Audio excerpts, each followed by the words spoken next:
খেলে আপনার ক্ষতিপূরণ দিতে পারি। তুমি খেলবে? হ্যাঁ, ভাগ্য পরীক্ষা করতে দোষ কোথায়? ওই তো বেশ কয়েকজন সভাসদেরা আসছেন, সবার সামনেই খেলবো। তাহলে শুরু করি। হ্যাঁ, শুরু করো। এই বল যা, 6 নম্বরে যা। আরে বাস, গোপালের ফেলাফল তো গড়ালো না, সোজা 6 নম্বরে চলে গেল। এই দেখুন আবার যাবে, বলকে আমি বলবো, বল কথা শুনবে। এই বল যা তো, 6 নম্বরে যা। আমার ছয়, আমার 6। আমার ছয়। এটা কি হচ্ছে? যা বল, এটাও 6 নম্বরে যা। আমার 6, 100 মোহর। হ্যাঁ, এটা কি করে হল? এই যে তোমাকে বাজার থেকে যা যা আনতে বলেছি সব মনে আছে তো? মনে থাকবে কি থাকবে না জানি না, তাই আমি কাগজে একটা ফর্দ বানিয়ে নিয়েছি। গোপাল দাদা, কাগজে একটা ফর্দ বানিয়ে নিয়েছি। গোপাল দাদা, পুটির মায়ের দাঁতের যন্ত্রণাটা আরো বেড়েছে। কাল সারা রাত যন্ত্রণায় ছটফট করেছে। আমাদের বৈদ্যমশাই দাঁতের শল্য চিকিৎসা শিখতেই বাইরে গেছেন, আজকের মধ্যেই আশা করি চলে আসবেন। কিন্তু ও যে আর পারছে না। শোনো, তুমি একটা তুলোর মধ্যে লবঙ্গ তেল দিয়ে পুটির মায়ের যে দাঁতে ব্যথা হচ্ছে তার গোড়ায় রাখো। বৈদ্যমশাই এলে আমি তোমাদের বাড়িতে যেতে বলছি। আচ্ছা গোপাল দাদা। আমি তোমাদের বাড়িতে যেতে যাই, বাজার থেকে চটপট ঘুরে আসি, এরপর আবার রাজসভায় যেতে হবে। চটপট ঘুরে আসি, এরপর আবার রাজসভায় যেতে হবে।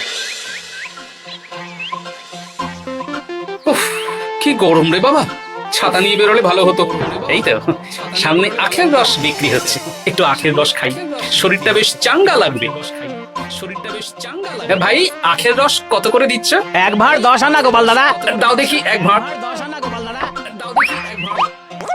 আরে, এই যন্ত্রটা কিন্তু দারুণ। ওই আমাদের রাজ্যের বিজ্ঞানী মশাইয়ের অবদান।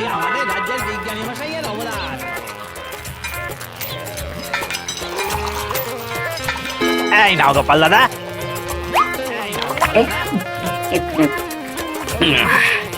আহ, শান্তি। এই নাও ভাই তোমার 10 আনা।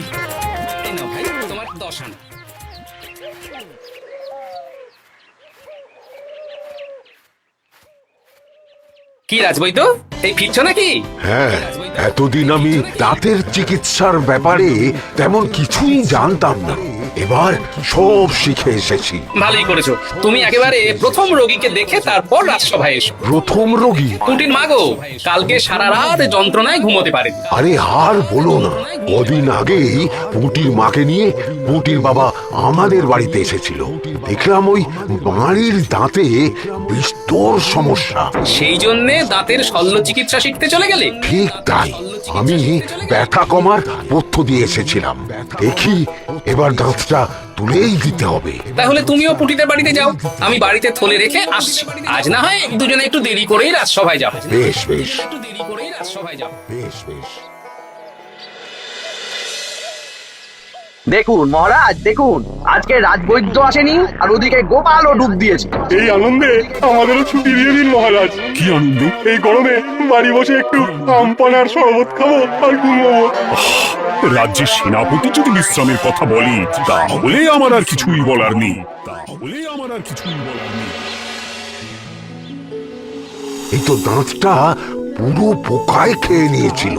এখন দুদিন কোনো কথা বলা যাবে না, শুধু জল বা তরল জাতীয় খাবার খাবে।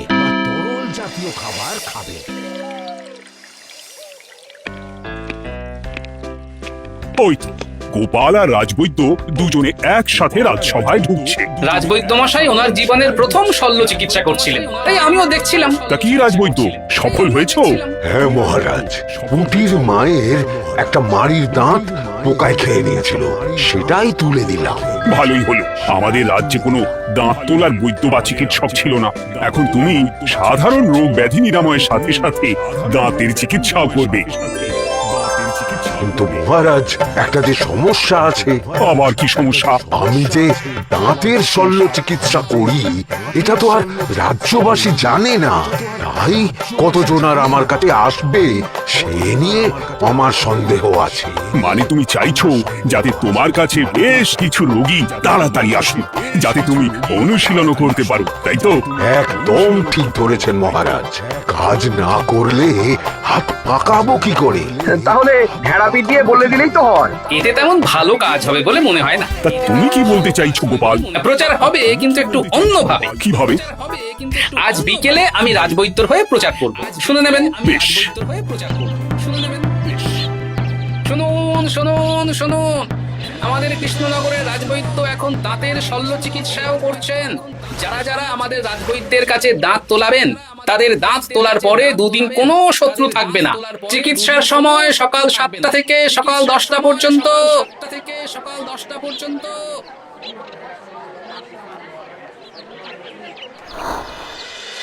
এসব তুমি কি উল্টো পাল্টা কথা বলছো গোপাল? উল্টো পাল্টা না, আপনি দেখুন না আপনার বাড়িতে লোকজন আসে কিনা। আর কেউ যদি জিজ্ঞাসা করে যে এই রকম প্রচারের কারণটা কি, তাহলে বলবেন রাজসভায় আমার সাথে কথা বলতে আমি বুঝিয়ে দেব।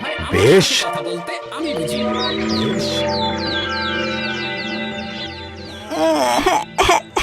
তোকে বারবার বলি এত মিষ্টি গুড় কাঠি খাস না। কি করবো বাবা, কি ব্যথা।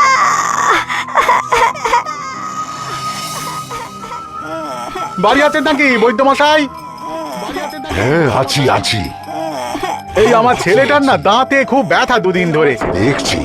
তা আপনাকে তো এই রাজ্যে আগে দেখিনি। আমি পাশের রাজ্য থেকে আসছি, শুনলাম আপনার কাছে দাঁতের শল্য চিকিৎসা করালে আগামী দুদিন কোনো শত্রু থাকবে না। ঠিকই শুনেছেন।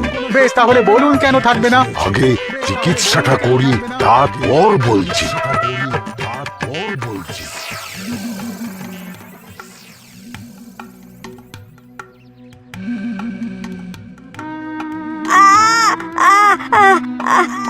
আর চিন্তা নেই, এখন দুদিন কোনো কথা বলা যাবে না।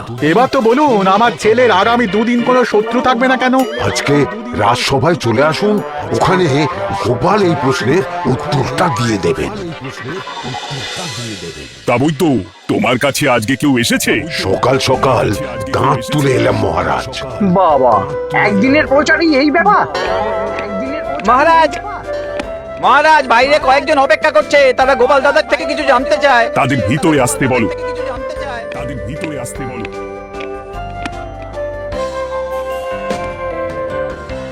আজ আমার ছেলে বৈদ্য মশাইয়ের কাছে একটা দাঁত তুলিয়েছে। আমি জানতে চাই প্রচার অনুযায়ী আমার ছেলের নাকি আগামী দুদিন কোনো শত্রু থাকবে না, সেটা কেন বলা হয়েছে? বলতে পারি, কিন্তু কথা দিতে হবে। এই কারণটা বাইরে আর কাউকে বলা যাবে না। বেশ, বলবো না। বাংলায় একটা প্রবাদ আছে, বোবার শত্রু নেই। মানুষ সাধারণত কথার বিনিময়ে মতবিরোধ, বিবাদ বা শত্রুতা করে। যে ব্যক্তি কথা বলতে পারে না, তাই তার সঙ্গে কথা বলে মতবিরোধ হওয়ার কোনো সুযোগই নেই। মানে যার যার দাঁত তোলা হবে তারা তো আগামী দুদিন কথা বলতে পারবে না। আর কথা না বললে কোনো বিবাদ হওয়ার ব্যাপার নেই। আর বিবাদ না হলে কারো সাথে শত্রুতাও হবে না। কি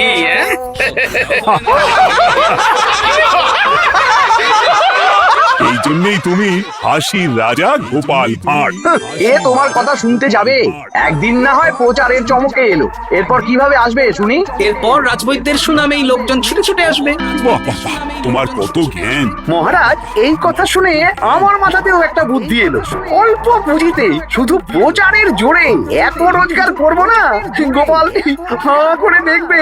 নিশ্চয়ই কোনো লোক ঠকানোর কথা ভাবছেন। মোটেই না। আচ্ছা, আগামী 3 দিন ব্যাপী মেলা হবে, সেখানেই তোমরা দুজনে তাহলে ব্যবসা করো। বেশ, করব। যে সবচেয়ে বেশি রোজগার করবে তাকে আমি 50 মোহর পুরস্কার দেব। রাজি। মেলার শেষে আমার প্রশংসায় পঞ্চমুখ হবেন সবাই, দেখে নেবে।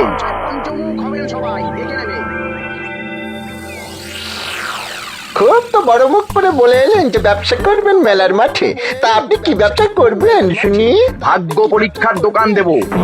মানে আমি বিভিন্ন মেলায় দেখেছি যে একটা দোকানে নিচের দিকে হেলানো অবস্থায় একটা পাতলা কাঠের পাটাতন থাকে। সেই পাটাতনের উপরে 1 থেকে 6 অব্দি সংখ্যা লেখা থাকে, তাই তো?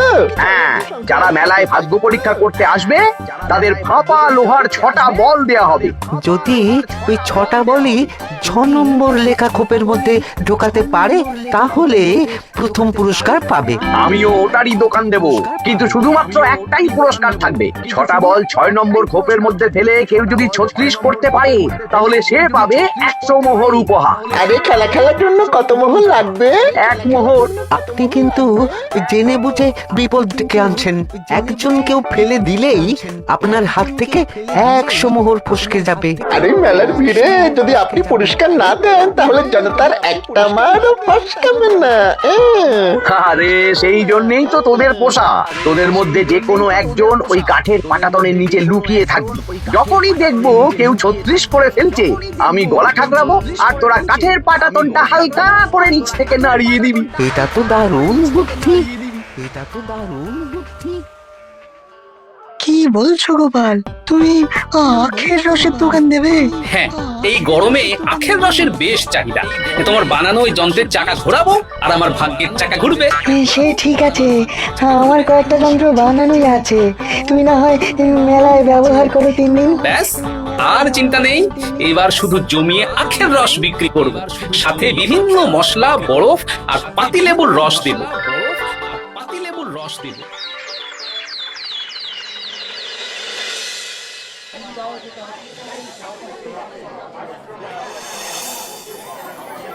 এই দোকানের পানীয় খেয়ে মন হবে বশ।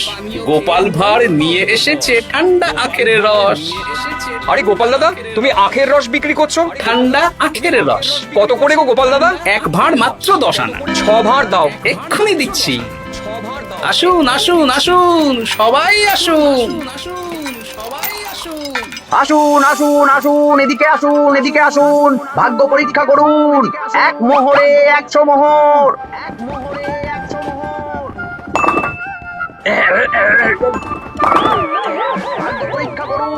মন্ত্রী মশাই বলেন কি 1 মোহরে 100? তুমিও ভাগ্য পরীক্ষা করাবে নাকি? একবার বাজিয়ে দেখতে দোষ কি? দাও, আখের রস খেয়ে বরং চলে যাই। এই তো হয়ে এসেছে। বরং চলে যাই। এই তো হয়ে এসেছে। এই নাও ধরো। এই নাও ধরো।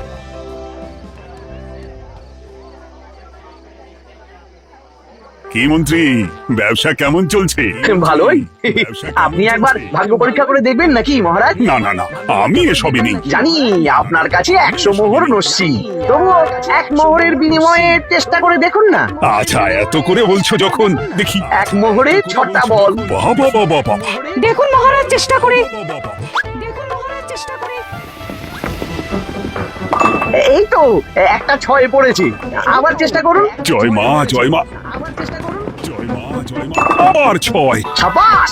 দেখুন হয়ে যেতে পারে, আর তো মাত্র 4টে বাকি। দেখি তৃতীয়টা। আরে পাস, আবার 6। নিন খেলুন। এই যা, হলো না। আরেকবার প্রথম থেকে চেষ্টা করবেন নাকি মহারাজ?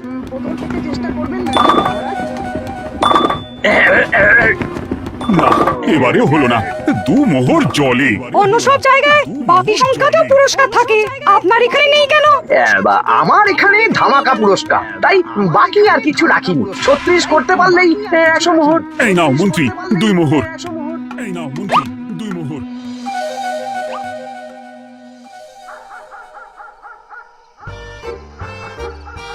কি মন্ত্রী মশাই, আর তো মেলায় লোকজন নেই, বাড়ি যাবেন না?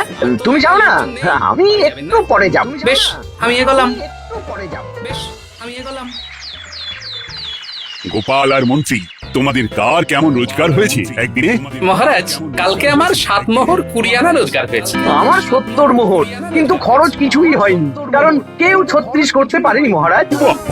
আমি তো বলেছিলাম আমি যখন ব্যবসা করব গোপাল আমার ধারে কাছে দাঁড়াতে পারবে না। বেশ, এখনো তো আজ আর কাল 2 দিন মেলার বাকি আছে। 2 দিনেও আমার 2 কানা করিও খরচ হবে না, শুধুই রোজগার। গোপাল যতই প্রচার করুক আর যতই ভালো আখের রস বানাক না কেন, আমার ব্যবসাকে টপকাতে পারবে না। ঠিক আছে, আজকে আমি একবার ভাগ্য পরীক্ষা করে দেখবো। আমার দোকানে সুস্বাগতম। নাও সেনাপতি, চেষ্টা করে দেখো। তিন বল। আমিও সেনাপতির খেল দেখতে এলাম। আমিও সেনাপতির খেল। প্রথম বল। এই যে গড়িয়ে গড়িয়ে গড়িয়ে 6 নম্বর। সাব্বাস সেনাপতি। আবার 6। তৃতীয় চতুর্থ পঞ্চম আরেকটা ফেলতে হবে। নাও সেনাপতি। ষষ্ঠ বল এই যা হলো না। এটা কি হলো? আবার চেষ্টা করো তো সেনাপতি। হ্যাঁ তিনটে হয়ে গেছে, এবার 4 নম্বর। এই যা 4 নম্বরে চলে গেল। ধুর চাই। ব্যাপারটা কি? মন্ত্রী মশাই গলা খুসখুস করার পরের বলটাই পরপর দুবার অন্য ঘরে পড়ল। নিশ্চয়ই কোনো রহস্য আছে। না, আজকে রাতে ব্যাপারটা দেখতে হবে। চলুন মন্ত্রী মশাই, পুরো মাঠ ফাঁকা, একা একা মশা মারবে নাকি? আমি পরে যাব, তুমি যাও তো। বেশ পরে যাব, তুমি যাও তো। বেশ। ব্যাপারটা কি? আমাকে তো নজর রাখতে হচ্ছে। না, একটা গাছের পিছনে লুকিয়ে পড়ি। মন্ত্রী মশাই গেলে ওনার পিছু নেব। দেখুন মন্ত্রী মশাই, পরপর 2 দিন আমি পাটাতনের নিচে ছিলাম। আগামীকাল ঘটাকে থাকতে বলুন। বেশ, তাই হবে। আর অত জোরে গলা ঠাঁকড়াবেন না, কেউ যদি সন্দেহ করে ব্যাপারটা বুঝতে চায় মুশকিল হয়ে যাবে। আরে কেউ বুঝবে না, অনেক রাত হলো, চল চল চল চল চল। আচ্ছা, এই ব্যাপার।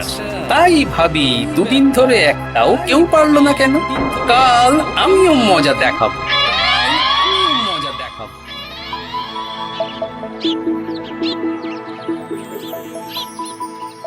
বাবা চলে এসেছেন দেখছি। এত চাহিদা না আমার এই ভাগ্য পরীক্ষার, তাই আগে আগে চলে এসেছি। মন্ত্রীমশাই, আপনাকে মহারাজ এক্ষুনি ডাকছেন। এখন কেন? সে তো জানি না, চলুন। কেন? সে তো জানি না, চলুন। এই বেটা ঘটা, এবার বেরো। এ কি গোপাল দাদা, তুমি? হ্যাঁ, আমি খুব চালাক ভেবেছিস না? মন্ত্রী মশাইয়ের খেলা আজকে শেষ। প্রহরী, থেকে ধরে নিয়ে যাও।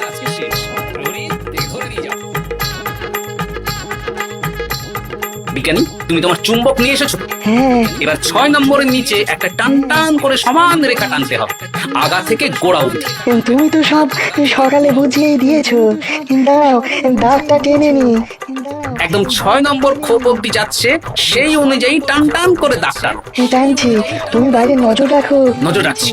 কাজ হয়ে গেছে, তুমি একবার অনুশীলন করে দেখে নাও। হ্যাঁ, দেখছি। শুরু করো। শুরু করছি। একদম পাক্কা আছে। দূর, কেউ ডাকেনি, অকারণে সময় নষ্ট করলো। কতগুলো খদ্দের ফিরে গেছে কে জানে। কি হলো মন্ত্রী মশাই, এত রাগ কিসের? রাগ হবে না, তোরই বেটা আমার সাথে মজা করছিল। বেশ অনেকজন খদ্দের ফিরে গেল। আমার কত ক্ষতি হয়ে গেল। আমি খেলে আপনার ক্ষতিপূরণ দিতে পারি। তুমি খেলবে? হ্যাঁ, ভাগ্য পরীক্ষা করতে দোষ কোথায়? ওই তো বেশ কয়েকজন সভাসদেরা আসছেন, সবার সামনেই খেলবো। তাহলে শুরু করি। হ্যাঁ, শুরু করো। এই বল যা, 6 নম্বরে যা। আরে বাস, গোপালের ফেলাফল তো গড়ালো না, সোজা 6 নম্বরে চলে গেল। এই দেখুন, আবার যাবে। বলকে আমি বলবো, বল কথা শুনবে। এই বল যা তো, 6 নম্বরে যা। আমার 6, আমার 6। আমার 6। কি এটা কি হচ্ছে? যা বল, এটাও 6 নম্বরে যা। আবার 6, 100 মোহর। হ্যাঁ, এটা কি করে হলো? দিন মন্ত্রী মশাই, 100 মোহর দিন। ইয়ে না, মানে মন্ত্রী দাও বলছি। আমি আবার খেলবো। 6, আমার 6। আবার 100 মোহর। আর নেই। এই ঘটা, আর কি করছিসটা কি? ঘটা নেই মন্ত্রীমশাই, আমি আছি। আর আছে আমার চুম্বক। মানে মানে তোমার কারসাজি ধরা পড়ে গেছে মন্ত্রী। গোপাল আমাদের সব বলেছে। আপনি যেমন ছলনা করে ভাগ্য পরীক্ষার ব্যবসা করছিলেন, তেমনি গোপালও ছলনা করে আপনার ব্যবসা উল্টে দিল। তাহলে শেষমেশ কে জিতলো? হাসির রাজা, জ্ঞানীর রাজা, রসিক রাজা গোপাল ভাঁড়। লোকের ভাগ্য পরীক্ষা করছিলাম, আর আমারই দুর্ভাগ্য নেমে এলো।